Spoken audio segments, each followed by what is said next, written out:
자, 주식 투자를 사랑하시는 천만 동학개미님들 안녕하십니까? 평주에서 전해드리는 오늘은 불안한 증시, 인덱스 대 인버스, 최후의 ETF 승자는 이라는 주자를 가지고 방송을 열어봤습니다.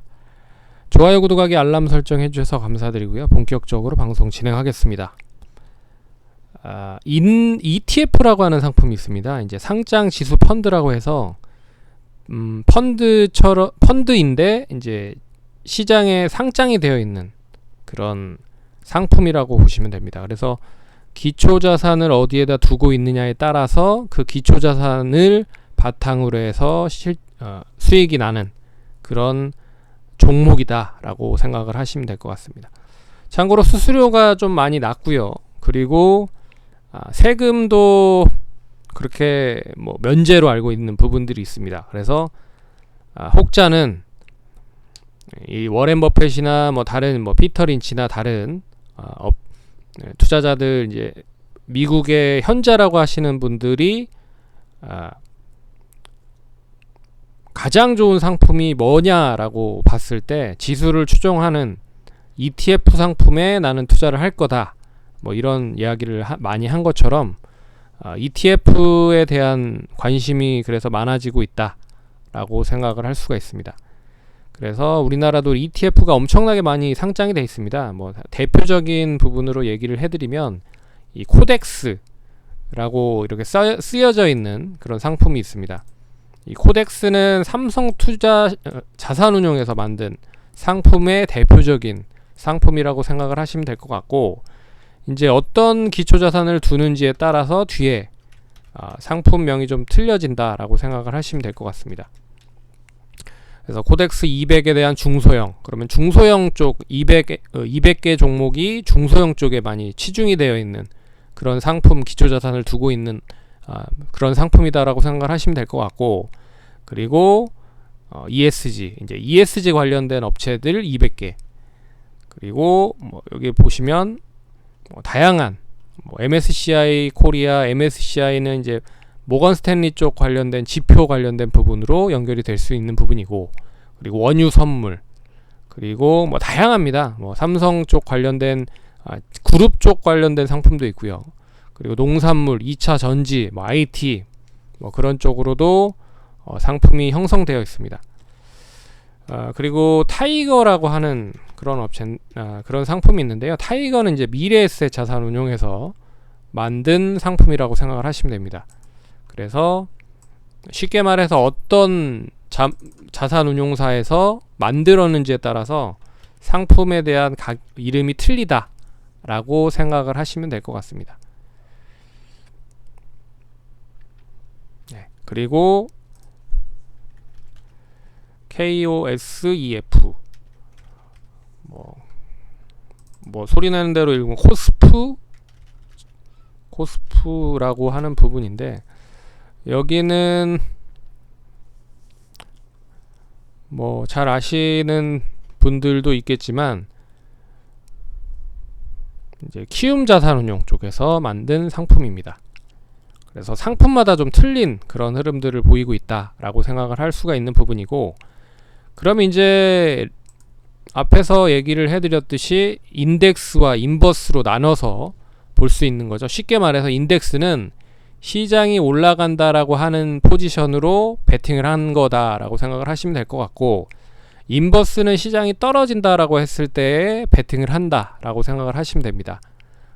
인덱스는 그렇다라고 하면 이제 기초자산을 코스피 200 쪽에 포인트로 잡고 있다라고 하면 코스피 200 종목이 1% 올라간다라고 하면 같이 연동해서 1% 올라가는 상품이다라고 생각을 하시면 될 것 같고, 인버스는 반대로 이제 떨어졌을 때, 코스피가 마이너스 1% 떨어졌을 때 이 상품 자체, 코덱스 인버스 상품은 1% 상승을 한다라고 볼 수가 있는 부분입니다. 근데 최근의 시장 흐름들을 보시면 이제 박스권으로 완전히 갇혀서 움직이고 있는 흐름들이기 때문에 인버스도 그렇고요, 그리고 인덱스도 그렇고 매매를 하기가 상당히 좀 어려운 구간이다 라고 볼 수가 있는 부분입니다. 그 이유는 앞에서 설명을 해드렸지만 이 지수를 그러니까 시장을 추종을 하고 있잖아요. 코스피와 코스닥 시장을 추종을 하고 있는 상품들로 만들어지는 그런 상품들이기 때문에 특히나 뭐 코덱스 200이라든지 코스피 200, 타이거 200 그러니까 코스피 200에 대한 지수를 추종을 하고 있다라고 생각을 하시면 될 것 같고 역시 인버스도 마찬가지입니다. 인버스도 이 코덱스 인버스 뭐 곱하기 2 뭐 주식 선물 곱하기 2 이 곱하기 2라는 거는 이제 레버리지를 쓴다라고 생각을 하시면 될 것 같아요. 1%가 올라갔을 때 2%의 수익을 낸다. 이제 반대로 인버스 얘기를 해드릴게요. 자, 코덱스 인버스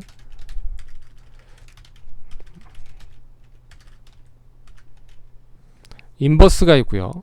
코덱스 200 여기 보시면 200 선물 인버스가 있습니다. 그럼 이제 곱하기 2배가 되는 거예요. 네. 역시 이제 주식 선물로 기초자산이 주어진 상태고 곱하기 2배로 진행이 된다. 근데 개인들도 그렇고 기관들도 그렇고 외국인들도 그렇고 최근에 개인들이 원체 많이 인버스 그러니까 그 ETF 상품에 많이 관심을 갖기 시작을 한 게 이제 작년부터 흐름입니다.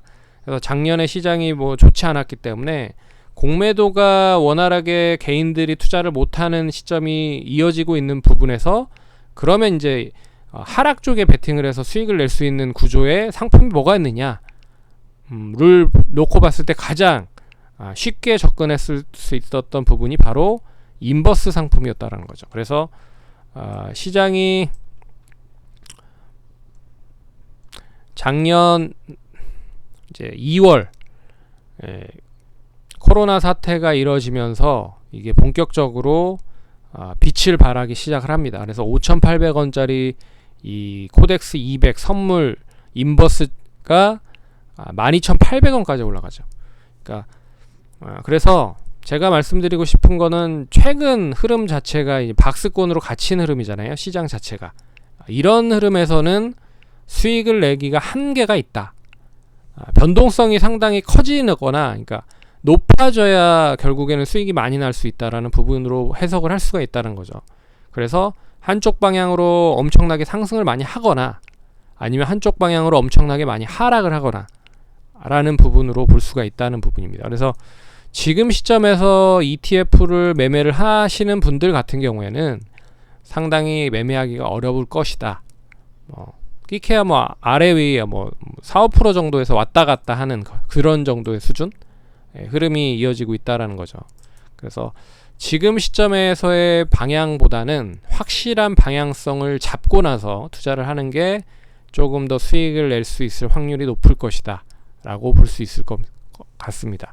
그래서 오늘은 인버스나 인덱스 관련된 상품에 대한 ETF 상품을 간단하게 좀 설명을 해드리는 시간을 가졌고요. 투자하시는데 성공 투자하시기 바라겠습니다. 감사합니다.